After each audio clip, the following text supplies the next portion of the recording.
Franklin really irritated you last time. Oh, that's nonsense. His lack of creativity was irritating. He's a doctor. Exactly. I think what it is basically his lack of respect for other people's beliefs was not up to par for me. And that he could so quickly invalidate someone else's beliefs and like just poo-poo it was something that I wasn't such a huge fan of. But, you know, the Shaktot's response was great. Well, I don't believe in that, right? Blah, blah, blah. And then the Shaktot says, ridiculous, I know, so let me go. There's no better response than that. And what do you do with these souls after you've saved them? We enshrine them, worship them. We talk to them, listen. We learn. Well, this is nonsense. It's patent superstition. It can't be done. With the right technology, maybe you could encode the personality matrix and produce a clone of someone's mind. But the idea of taking someone's soul... Ridiculous, yes. So let me go. Sinclair's a little manipulative, too. You know? I forgot that he's like that. Like, there, I noticed that. He's a little snarky. He's very manipulative. Like, he sat there and just belittled him until he could get a response. Like, very purposely. Mm-hmm. You know? Like, I hadn't remembered that he was like that. That's not the first time he's done that. He did that to Jakar as well. He just kept needling him until he provoked him into some sort of response. He did that to Jakar and he did that to the Soul Hunter. It worked, right? It does work. It's just incredibly manipulative. It's an interviewing technique. I'm sure. Interrogation is more like it. Yeah. Yeah, well, we'll go with that. It's an interrogation technique, right? I mean, don't they use that, like, often? I don't know. It's occurring to me that that's Sinclair's MO. That's how he kind of treats people. He gets the responses he wants, though. He does. But they do that like when they catch criminals. Don't they interrogate them in such a fashion? I guess. I'm just saying for a captain, it's just a little obnoxious.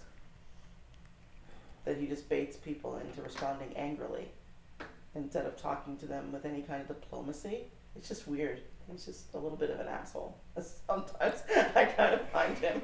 Yeah, I can't, you know, the way he spoke to Jakar in the garden in the first episode, I wasn't a huge fan of that kind of like dialogue, the back and forth dialogue between Jakar. Like I said, like I think Jakar would respond very well to like some level of like empathy.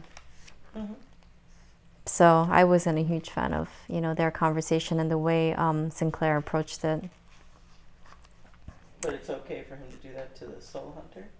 He doesn't even know him. No, he doesn't. But I think it's interesting. You know, you have so many different ways of approaching people and opening up a conversation with people, right? And then when push comes to shoves, maybe you might get a little more aggressive. But he wasn't a big fan of him from the beginning, right? Because of what he represented and what he figured out what he represented from Delenn. Well, he's relying very heavily on what Delenn says. He is. Right? He doesn't know anything about this guy. He just knows that Delenn is terrified of him and says he's dangerous. And then he goes and baits him. I don't know. He just seems like an ass. Speaking of that, you know when Delenn like took his gun and she wanted to shoot him and she was like, he needs to be killed right now, basically, right? Quickly. Mm-hmm. And he says to her, "What's the matter with you?" Do you know I had such a huge problem with that line? You are just mentioning it now. That should have been the first thing you talked about. I know. It was on my list, but, you know, I'm trying to go in order here, okay? Okay. I'm interested. He said, "What's the matter with you? I've known you 2 years and I've never seen you act like this." I don't know. Like, I'm sure that the phrase itself is fine, right? Oh. The phrase itself, I'm sure, is fine. But, like, when he says it to her, "What's the matter with you?"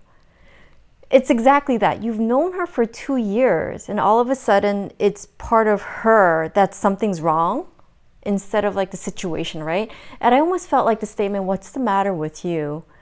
pointed a finger at like her personality. Shock dot. Shock dot. No! What are you doing? What's the matter with you? Kill it. You have to kill it, Commander. Put it back in the ship. Shoot it into space. Fire it into the sun. But you have to kill it. Quickly. You're not making any sense. Why? Why should we kill him? You don't know. You don't know what that thing is. It is shock dot. Like instead of him like figuring out like, look, this situation's like really setting her off, like what's going on. It's not like him saying, "What's the matter?" He says, "What's the matter with you?" And that didn't sit well with me. You've known Delenn for how long? She's given you all this intel. The Minbari saved your life. You know, Earth is fine now, and you know, you have this close relationship. And then all of a sudden you would say, "What's the matter with you?" Instead of, "What's the matter? What's going on?" That's a weird trigger for you. Why? The word "with you." Oh, I know. I just want an explanation. That's a very specific trigger. It's a very specific thing, right? What's the matter with you implies there's something that's wrong with you, right? And if someone said that to me, "What's the matter with you?" it implies I'm flawed. That there's something that's not right about me. Or how you're reacting to whatever it is. Yeah, I mean, if you really point that in the direction of something that's integrally wrong with you, right? Instead of the phrase "what's the matter," because "what's the matter" could imply anything, and it's more broad, and it could imply this, you know, that something just triggered you, and it's like it could be outside of you, not because something was flawed within me. So, but I generally don't like that term, that phrase, "what's the matter with you," because it places so much blame on the person. I haven't really heard that phrase said to me often, right? But I don't like victimizing someone, or no. I don't like the idea of placing blame on someone and saying that they're inherently flawed because of their way they're responding to a situation. I mean, if it was a pattern of responding, and if it was really a part of their personality, yeah, maybe. But even then, you know, people react to triggers, right? People respond to different situations. You're not always like this. Social learning theory says that like however you respond and whatever you understand and however you've conceived the world and come to understand the world is all learned, right? We're not born and something's the matter with us. You know, when we talk about like psychosocial things, right? So that's why I'm not a huge fan of that line. "What's the matter with you?" So he's known Delenn for how long? And they've shared trust between each other. They share, so he's known her for long enough to know that she's absolutely terrified of something. And that's not typical for Delenn. And you say, "What's the matter with you?" instead of "What's the matter?" Yeah, not a fan of that phrase. And there's something, and the other thing that I didn't like about it, okay, so from a gender perspective, a man now telling a woman "what's the matter with you," it puts them in such a subordinate, submissive position, and that didn't sit well with me. So if some dominant dominant race, you know, white male, said to me, "What's the matter with you?" I would react very unruly. I would be extremely angry by that. That would not sit well with me. As opposed to what's going on, or What's going on? What's the matter? Hey, what's happening? Whoa, why are you all of a sudden so mad? Why are you so scared? But simply, what's the matter would have been fine, as opposed to, what's the matter with you? what's wrong with you. Yeah, what's wrong with you? Why are you flawed? There's some flaw within you. The with you is what really makes it personal to the individual. And that's why I was so taken aback, because Delenn she is female, right? She is a female Minbari, right? I mean, do they have male and female here? Okay. just making sure. I think in The Gathering they were trying to make her more androgynous, and that's why that makeup is so bizarre. But then I think they decided to... They transitioned her? Yeah, Okay, I got it. I'm following, okay. We're gonna get letters. I'm okay, whatever, you know. But yes, she's female. Okay, so yeah, that was my take on it. I don't really, in general, as an Asian female, I don't really like being put in a situation where men in general, right? But especially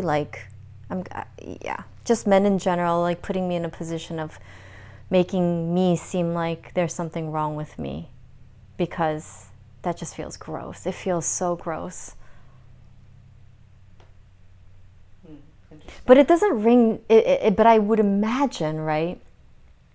If I was a female telling this to like Sinclair, a white male, right? What's the matter with you? I don't think it would resonate the same as it would for me. Probably not. Yeah. I mean, He would just take it very like, you know, like he would hear that, what's the matter with you, as what's the matter. Right. I don't think that there is a difference. I don't think that there would be as much of a difference, because the lived experiences between someone living in that body, in that position, versus someone in my body, in my race, and all the experiences I've dealt with would resonate similarly, or close enough. So yeah, I do not like what's the matter with you.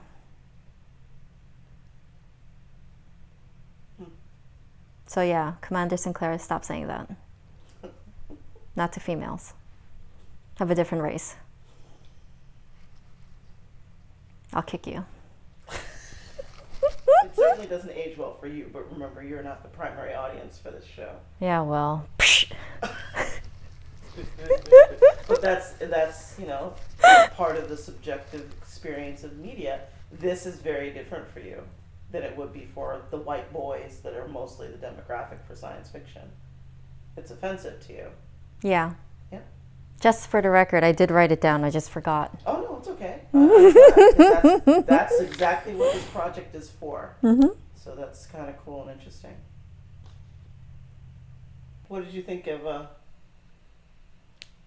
Morgan's acting? The Cylinder guy, Morgan Shepherd. You know, when he was trying to find his language in the beginning, like for English, it was like, oh, that was believable. Like, you know, you're trying to like figure out what the words are, right? But what did he say? No. No, do you remember? In the very beginning, when he found his voice. But I just want to tell you, though, that that's kind of like how I feel when I switch languages. I know, but what did he say to Franklin? You wrote this down? In the very beginning? Yeah, when he was trying to figure out the language. How does he know English? He's been to their world. Mm-hmm. That means he's taken the souls from Earth. So I do want you to talk a little bit about the sci-fi thing, because I know this is going to be an interesting piece of commentary. Just the fact that you are a sci-fi noob actually makes you the best person to talk about B5. You know, growing up, it's weird. You know, like anytime like Star Trek was on TV. Now this is like when I was a kid, right? Still living it with my parents. The first Star Trek or the one with Jean-Luc? Whatever, I don't even know. I never watched Star Trek. The one with the bald guy? It doesn't. Or the one with Kirk and Spock and Uhura. Oh, it's probably with Kirk and Spock with the, you know. With Uhura, the black woman? Whatever was around during the 80s. 90s? Oh, 90s? Star Trek It doesn't matter. It doesn't matter. Anytime any sci-fi show was on, my brother and I would skip that channel so fast, and we would run up to the TV as soon as like the Star Trek ship went by. We would run up to the TV and turn the dial and change the channel. Yeah, me and sci-fi are very far away. I never watched a single episode of any sci-fi. Does E.T. count? E.T. is science fiction, science fantasy, but yeah. Yeah, oh, well, okay, I watched E.T. Right, but no Star Wars. I never comprehended those. Did you ever watch them? Star Wars? Yeah. The movies? The first ones? The ones with Mark Hamill and Harrison Ford and Carrie Fisher? Mm-hmm. So I can't tell you originals. I can't tell you I comprehend. When were the originals out? 70s? Yeah, no. The 70s. Yeah, no. I wasn't born in the 70s. Yeah, but I mean, they... No. Okay, and no Star Trek. And certainly not anything after Star Trek.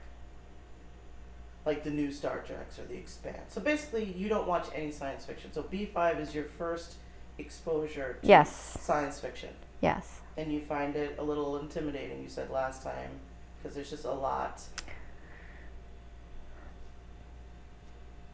Last time meaning last week. Or 10 years ago. Both. When did I say this? Both times. You said it's because there's a lot of characters, there's different languages and stuff like that.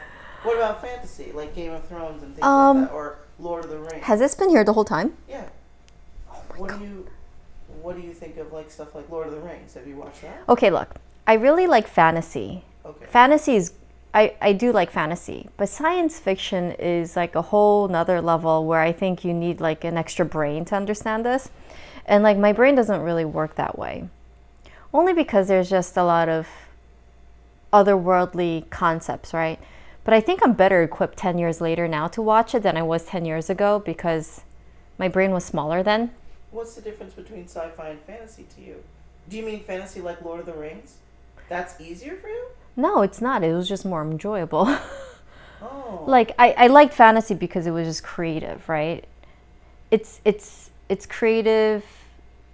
You know, it's pretty to look at visually, right? Like I like that kind of fantasy. So I was always drawn to that. But like sci-fi was always a little. It felt hard. Like it just has sharper edges around it. So that's primarily the reason why I like stayed away, but it never really interested me though. Like the idea of like learning about things that are even more outside of like Earth, outside of the box was intimidating, but also not as interesting. My perspective on it is different though, because especially with B5, because dialogue is different. The I can't compare it to like like other sci-fi or anything like that, but what I notice about B5 is that the dialogue that the characters have with each other and like just the psychological interactions, the psychosocial interactions that people have and like their experiences, I'm beginning to find that very interesting, that despite like them having very different like lived experiences outside of Earth, right? They're alien races, that their experiences can still be similar. And it's still something that I can relate to. And it's still something that I can like formulate opinions on or wonder about and be curious about. I'm finding that interesting. B5 and its concepts haven't changed much, though. No. I mean, even the Soul Hunter, those conversations are still being had and debated today. Mm-hmm. And even, you know, when infection comes up again, the concept of war and machines of war and all that stuff, like the things that he was talking about in the 90s, not much has changed. I mean, we're still having these same arguments, still having these same philosophical debates. Mm-hmm. So, Ivana was not incorrect. We haven't really learned much. Yeah, but one person learning something is very different from like everyone learning the same thing that evolves them.